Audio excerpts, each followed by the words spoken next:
안녕하세요. 저는 이번에 시아버님 이야기를 좀 하고 싶어서 왔습니다.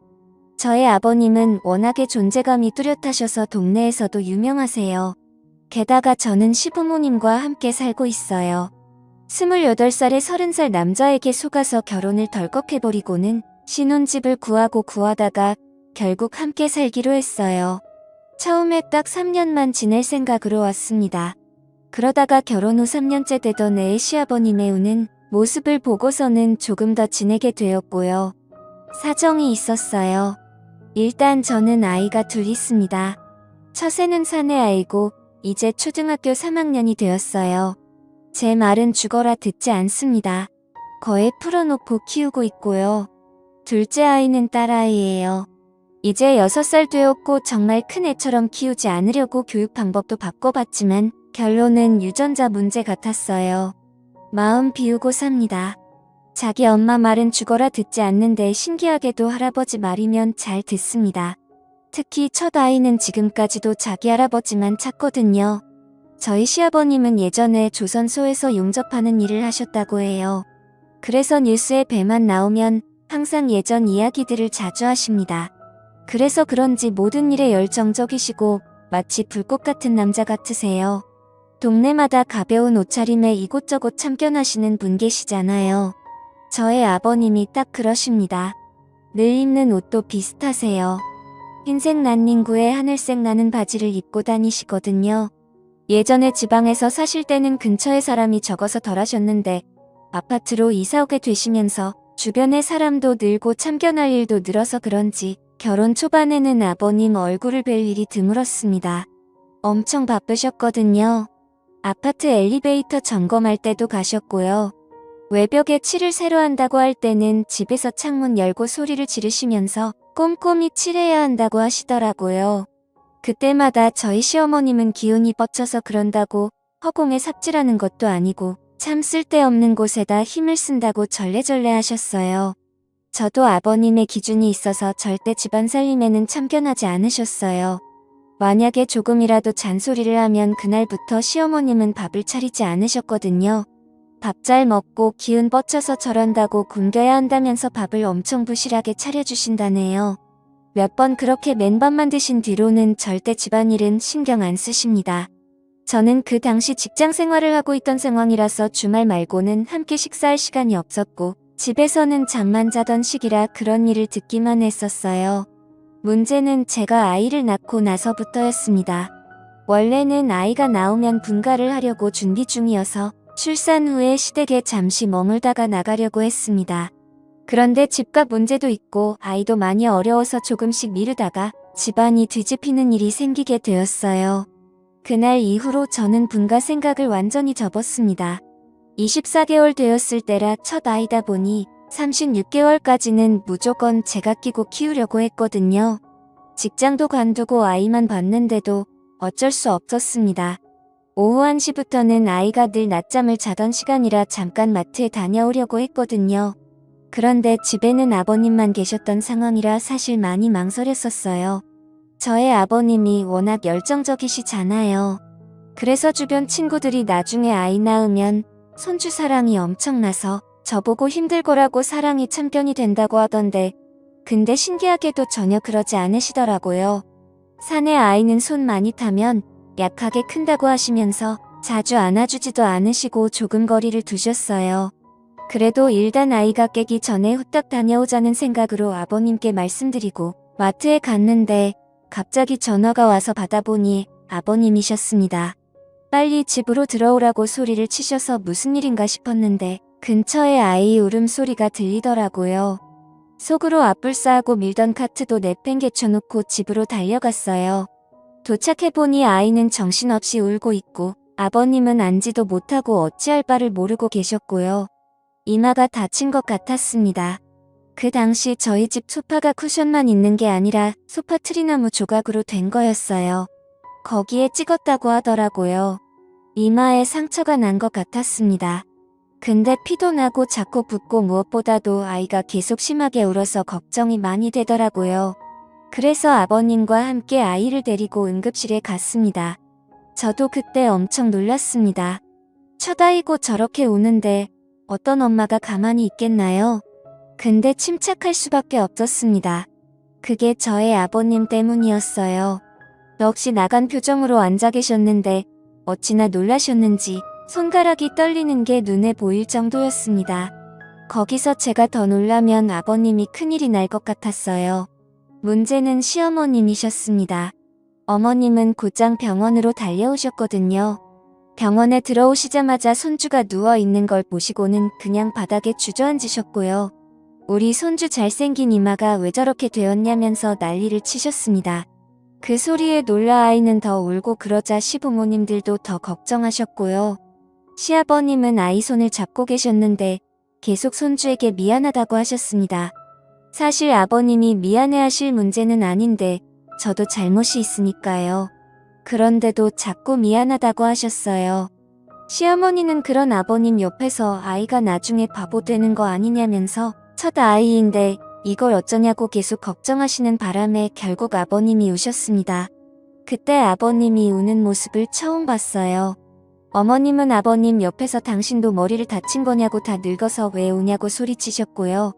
계속 아이 옆에 계시면 더 힘드실 것 같아서 밖에 대기실로 모시고 갔습니다. 그러자 아버님은 갑자기 기도를 하시면서 차라리 나를 데려가라고 하시며 우리 손주 아무 문제 없게 해달라고 기도를 하셨고요.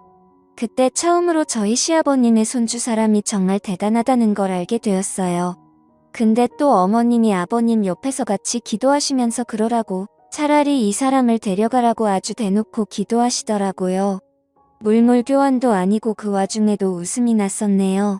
다행히 아이는 아무 문제가 없었습니다. 처음 경험해보는 통증이라 아이가 많이 울 수도 있다고 했고요.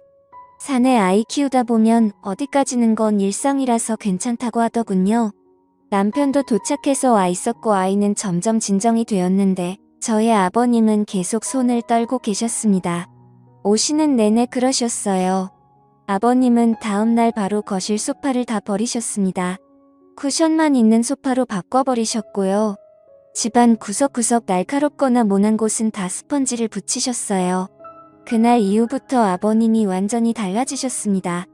정말 손주 사랑이 엄청나신 분이 되셔서는 조금이라도 아이가 이상한 행동을 하면 본인이 걱정하시고요. 제가 그것 때문에 아이에게 지금까지도 공부 잔소리를 못합니다. 공부 때문에 혼을 내면 아이가 아니라 아버님이 옆에서 엄청나게 걱정하시거든요. 게다가 저희 아이는 언어 발달이 좀 느렸어요. 원래 24개월 정도면 말도 따라하고 그런다는데 저희 아이는 36개월이 지나서야 말을 했습니다. 그것 때문에 아버님이 아이 옆에 붙어서 한글 공부도 해주시고 책도 읽어주시고 친엄마도 못하는 것들을 정말 지극정성으로 해주셨습니다. 다만 아이가 처음 말을 하게 되었을 때 저희 어머님에게 할머니가 아니라 할맘 이랬거든요. 아마 할망구 소리를 자주 들어서 그런 것 같았어요. 아버님의 손주 사랑은 동네에서도 유명했습니다. 어딜 나가는 손주와 함께 나가셨고요. 어린이집도 아버님이 직접 데리고 갔다가 마중도 나가셨습니다. 저희 아이가 어린이집에 적응을 잘못해서 처음에는 엄청 울고 할아버지를 찾았다고 해요. 원래 다 그런 단계를 겪으면서 적응한다고 합니다. 문제는 저희 아버님도 적응을 못하셔서 우는 손주를 외면하고 우는 게 너무 힘드셨다고 해요. 과감하게 등을 돌리고 와야 한다고 말씀을 드려도 손주가 울면 같이 눈시울이 붉어지셨습니다. 그러다 나중에는 접이식 의자를 들고 다니시면서 손주를 보내놓고 어린이집 앞에 앉아 계셨어요. 거기 앉아 계시면 저희 아이가 어린이집에서 놀다가 창밖으로 할아버지가 있나 없나 찾아본다네요. 그때 아버님이 앉아 계신 걸 보면 활짝 웃는데요. 그때 손주가 웃는 걸 한번 보신다고 거기 그렇게 몇 시간을 앉아 계시다가 우셨습니다. 그런 아버님 모습에 분가하는 건 상상도 하지 않게 되었고요. 그래서 저희 아이 어릴 때 찍은 사진들을 보면 늘 옆에는 아버님이 계십니다. 그리고 시선은 항상 저희 아이만 보고 계셨고요. 볼 때마다 울컥해요. 저희 아이도 유난히 할아버지를 잘 따랐습니다. 항상 아이 방에서 재우고 나오면 나중에 아침에는 할아버지 옆에서 자고 있더라고요. 왜 그런가 알아봤는데 밤에 화장실 가고 싶어서 일어나면 무조건 할아버지에게 간다네요. 그럼 또 아버님이 일어나셔서 손주 데리고 화장실 가셨다가 다시 재우신다고 하셨어요. 그렇게 저는 둘째도 낳았고 이쁜 딸아이를 낳았어요. 둘째 손주도 이뻐해 주시긴 했지만 그래도 첫째한테 정말 남다른 애정을 쏟아주셨습니다. 처사이는 거의 아버님이 키우신 것 같아요. 그러다 저희 아이가 유치원에 다니게 되었을 때 한 번 난리 났었습니다. 그땐 저도 화가 많이 났고요. 유치원에 다니고 나서부터 사실 좀 걱정이 되었습니다. 조부모 손에 자란 아이들이 많이 싸운다고 들었는데 오냐오냐 하며 자라면 특히 그런다고 했습니다. 저희 아들 경우에는 조부모 손에 큰 게 아니라 그냥 품속에 있다가 유치원에 간 거잖아요. 만약 그 말이 사실이면 얼마나 많이 싸우겠나 싶었습니다. 그래서 저는 늘 아들에게 절대 싸우지 말라고 차라리 맞고 다녀도 되니 절대 때리지 말라고 심심당부했고 매일 아침마다 싸우지 말라고 이야기했습니다. 그런데 한 달쯤 지나자마자 유치원에서 전화가 오더니 저희 아들이 싸웠다고 하는 겁니다. 그때 정말 가슴이 철렁 내려앉았습니다. 올 게 왔구나 싶었어요. 대부분 자기 아이 걱정부터 한다는데 저는 무조건 상대 아이는 어떠냐고 물어봤습니다. 저희 아이가 할아버지의 사랑 때문에 덩치가 좋았거든요. 상대 아이는 상처가 없는데 그 아이가 저희 아이를 물었다고 했습니다. 그래서 팔에 물린 자국이 있다고 하더라고요. 저는 오히려 마음이 편해지더군요. 그래서 괜찮다고 이야기하고 그날은 제가 아이를 데리러 갔어요. 보니까 활짝 웃고 다 좋아 보이는데 팔뚝에 이빨 자국이 크게 나 있더라고요. 저도 부모인지라 상처를 보니 화가 좀 나긴 했는데 제 아들이 물었으면 자국 수준으로 안 끝났을 거라 차라리 다행이라 생각하고 집에 왔습니다. 집에 오면서 또 심심당부했어요. 절대로 할아버지에게 싸웠다고 이야기하면 안 된다고, 특히나 물렸다는 소리는 무조건 하면 안 된다고 했습니다. 최대한 상처를 가리려고 긴 팔을 입히고 반창고로 가렸거든요. 아이에게도 심심당부했고요. 근데 아버님은 귀신같이 아시더라고요. 참 신기했네요. 아이가 노는 모습을 보시다가 팔을 왜 그렇게 움직이냐고 하시며 아이에게 다가가셨습니다. 그러면서 팔을 걷어붙이고 붙인 밴드도 떼어버리시더라고요. 그리고는 아이 머리카락 사이사이를 보면서 다른 상처 자국이 있나 살펴보셨습니다. 사실 그건 저도 안 했던 건데 아버님이 다 살펴보시더라고요. 머리카락부터 발가락까지 아주 자세히 보시더니 그제야 아버님이 어디서 물렸냐고 친구랑 싸운 거냐고 물어보시더라고요. 저는 너무 놀랐네요. 아이는 저를 한번 쳐다보다가 할아버지를 보다가 번갈아 가며 쳐다보다가 그냥 방으로 뛰어들어갔고 아버님은 아무렇지도 않게 TV를 보시더라고요. 아버님은 별다른 반응이 없으셔서 오히려 제가 물어봤어요. 크게 물린 것도 아니니 너무 화내지 마시라고 했습니다. 근데 아버님은 괜찮다고 하셨어요. 아이들끼리 싸우건대 어떠냐고 그리고 원래 지는 쪽이 악에 받쳐서 무는 거고 물린 쪽이 이긴 거라며 웃으시더라고요. 그래서 괜찮다고 하셨습니다. 다음 날은 아버님이 아이를 데리고 유치원에 가셨어요. 그런데 돌아오실 시간인데 늦으시더라고요. 거의 점심시간이 다 돼서 들어오셨어요. 표정이 엄청 어두워 보이셔서 무슨 일이 있었는지 여쭤봤습니다. 어제 그 싸웠다는 애 엄마를 만난다고 하시더라고요. 그래서 늦었다고 하시면서 손주를 유치원에 보내고 혹시나 해서 예전처럼 그 유치원 앞에서 계속 있으셨대요. 아무래도 손주가 물리고 와서 걱정되셨겠죠. 근데 문제는 어떤 엄마가 아이랑 같이 들어오더니 딱 봐도 화가 잔뜩 난 표정이었답니다. 그래서 유치원 가까이 가보니 저희 아이랑 싸웠던 아이의 엄마였던 거예요. 거기서 막 소리를 지르고 난리를 쳐서 아버님이 가서 이야기를 한참 나누셨다고 합니다. 좋게 이야기하고 사과도 하셨다네요. 그래서 사과는 왜 하셨냐고 우리가 사과받아야 정상 아니냐고 여쭤봤는데 약간 미친 여자 같아서 그냥 사과하고 끝났다고 하시더라고요. 서로 자식 교육 잘하기로 했다면서 그렇게 말씀하시고는 방으로 들어가 버리셨습니다. 저는 뭔가 계속 찜찜했어요. 그래서 그날 아이 데리러 제가 갔습니다. 유치원에 가서 제가 그랬어요. 아까 아침에 저희 아버님과 무슨 이야기를 했냐고 물어봤어요. 상대방 엄마가 화가 많이 났다고만 이야기하더라고요. 아니 물린 쪽은 우리 아이인데 어처구니가 없잖아요. 그래서 아니 할 말 있으면 애들 다 있는 유치원에서 그러지 말고 나한테 직접 전화하라고 내가 엄마니까 연락하라고 했어요.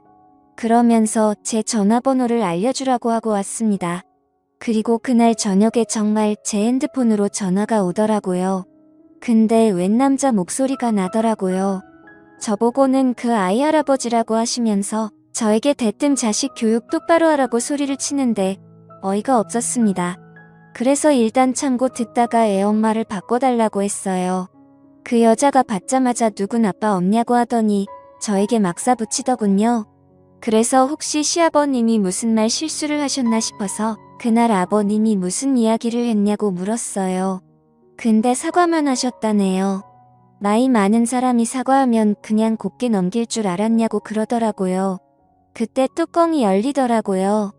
물린 건 우리 아이인데 딱 봐도 아버님이 잘 넘기려고 사과하신 건데 그때 내가 있었으면 어림도 없었다고 했습니다. 한번 상처난 곳 사진 찍고 일 키워볼까요? 라고 소리를 질렀습니다. 그러자 다시 남자 목소리가 나더니 저보고 말 가려서 하라고 또 막 소리를 치는 겁니다. 자꾸 저에겐 아이가 어쩌고 하면서 뭐라고 훈계를 하길래 누군 아버지 없습니까? 우리 아버님은 조선소에서 용접하던 상남자인데 바로 바꿔드렸죠. 근데 그때 제가 참았어야 했어요. 일이 걷잡을 수 없게 커졌거든요. 아버님은 전화를 받자마자 거의 전화기를 씹어드실 정도로 소리를 지르셨어요. 그러다가 대뜸 그럽시다.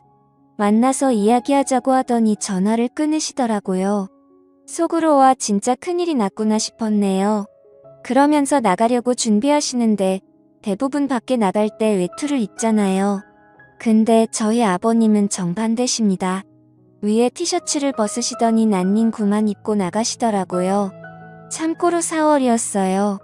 가서 확 물어버린다고 하시면서 나가시더라고요. 저도 너무 걱정돼서 무작정 그냥 따라 나갔어요. 유치원 건물 앞에서 만나기로 하신 것 같더라고요. 그쪽도 애 엄마랑 할아버지랑 둘이 나왔더라고요. 만나자마자 그쪽 할아버님이 저에게 자식을 어떻게 키웠냐고 소리를 쳤고 아버님이 그때 폭발하셨고요. 우리 손주가 뭘 어떻게 컸는데 그러냐고. 사실 저희 첫째는 아버님 이거에 키우다시피 하셨잖아요. 엄청 화가 날 만도 하셨죠. 물린 건 우리 손주인데 우리한테 뭐라고 하냐면서 따지자 상대의 엄마가 자기 아이가 겁이 나서 물었다고, 제 아들이 덩치가 커서 다른 아이들에게 겁을 준다고 하더라고요. 그날도 제 아들이 싸운 게 아니라 다른 애들 싸움을 말렸다고 해요. 제가 늘 싸우지 말라고 싸움은 안 좋은 거라고 귀에 못이 박이도록 이야기를 해서 본인만 안 싸우면 될 것을 다른 애들이 싸우는 것도 말리려고 했나 보더라고요. 덩치 좋은 애가 나서서 하지 말라고 하니 제 아이 팔을 물어버린 거고요. 그렇게 어르신 두 분이 서로 소리를 지르고 있는데 갑자기 그쪽 애 엄마가 저희 아버님에게 왜 했던 말을 계속하냐고 물린 이야기를 몇 번째 하냐면서 물린 게 중요한 게 아니라 겁을 느꼈다니까요. 하며 할아버지 치매예요 이러는 겁니다. 근데 또 저희 아버님은 그 소리에 갑자기 위축되시는 것 같았고요. 순간 제가 눈이 확 돌아버렸어요. 지금 뭐라 했냐고 정신이 나갔냐, 이 지금 뭐라 했냐고 소리를 질렀어요. 그러자 그쪽 애 엄마가 두 사람 다 치매냐고 하며 했던 말 반복하게 하는 재주가 있냐고 하더라고요. 제가 비록 저희 아들에게 싸움은 나쁘다고 했지만 살다 보면 싸워야 할 순간이 있더라고요. 그 애 엄마를 확 빌시며 빨리 사과하라고 했어요. 사과 안 하면 가만 안 둔다고 걸어서 집에 못 가게 만든다고 소리를 질려버렸고요. 그 엄마 어깨를 잡고 사과하라고 소리를 쳤는데 제 팔을 물더라고요. 이게 제가 물려보니까 진짜 얇았더라고요. 우리 아들은 어떻게 참았나 몰라요. 곧바로 머리채 잡고 난리가 났습니다. 그러자 양쪽 아버님들은 말리느라 정신이 없었고요. 그러다가 경찰차도 타보게 되었습니다. 잡혀간 건 며느리들인데 경찰서에서는 아버님들끼리 또 난리가 났어요. 나중에 양쪽 남편들이 도착해서 서로 사과하고 잘 마무리돼서 집에 왔습니다. 저희 아들은 할머니랑 TV를 보고 있더라고요. 머리가 산발이 돼서 들어온 제 모습을 보고 놀라서 저보고 싸웠냐고, 엄마는 왜 싸웠냐고 묻더군요. 그날부터 교육 방식을 좀 바꾸기로 했습니다. 싸워야 할 땐 싸우라고 했습니다. 대신 물지는 말라고, 그건 짐승들이나 하는 짓이라고 했어요. 그날 이후로 저는 유치원에 잘 안 갔고요. 아버님이 데려다주고 데려오고 해주셨습니다. 솔직히 제가 그의 엄마를 만나면 못 참을 것 같았거든요. 아버님은 그날 저에게 정말 잘했다고 내가 속이 다 후련하다고 하셨습니다. 근데 그때 정말 엄청나게 화가 많이 났었습니다. 지금 와서 생각해도 신기해요. 그렇게 시부모님과 함께 지낸 지도 10년이 넘었네요. 저의 큰애가 이제 초등학교 3학년이 되었으니까요. 아버님의 손주 사랑은 여전하십니다. 늘 아이가 학교에서 오면 이마에 뽀뽀를 해주세요. 예전부터 지금까지도 다른 곳이 아닌 이마에 하십니다. 그때 생긴 상처가 거기에 있거든요.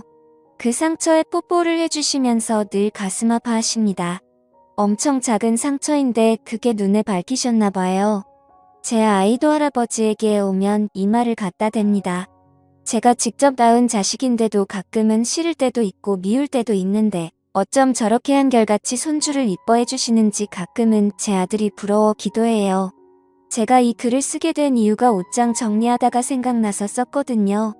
아버님 옷장을 보니 외투가 많아졌더라고요. 그래서 마음이 좀 무겁네요. 예전에는 난닝구의 하늘색 반바지 한 벌이면 봄, 여름, 가을은 끄떡없이셨는데 그러고 보니 요즘은 난닝구만 입으신 적이 없네요. 그것도 이제 알았네요. 시간이 많이 흘렀습니다. 저도 시아버님 덕분에 경찰서도 가보게 되고 그 이후로는 절대 그런 일은 없었지만 참 많은 일이 있던 것 같습니다. 어쩌면 그때 저희 아이가 이마를 다치지 않았다면 이런 추억은 없었겠죠. 저희는 분가했을 테니까요. 그러고 보면 정말 소중한 상처인 것 같습니다. 나중에 제 아들이 더 커서 교복을 입고 군복을 입고 양복을 입을 때까지 아버님이 제 아들 곁에 오래오래 계셨으면 좋겠습니다. 이마에 뽀뽀도 해주시고요. 제가 준비한 이야기는 여기까지입니다. 아버님의 손주 사랑이 너무 크고 넘쳐서 그 사랑이 온 가정에 다 스며든 것 같습니다. 참 따뜻하네요. 사랑이 아무리 따뜻해도 난닝구만 입으시면 안 됩니다. 외투 많으시다니 다행이네요. 오래오래 손주 곁에서 건강하게 더 행복하게 지내셨으면 좋겠습니다. 감사합니다.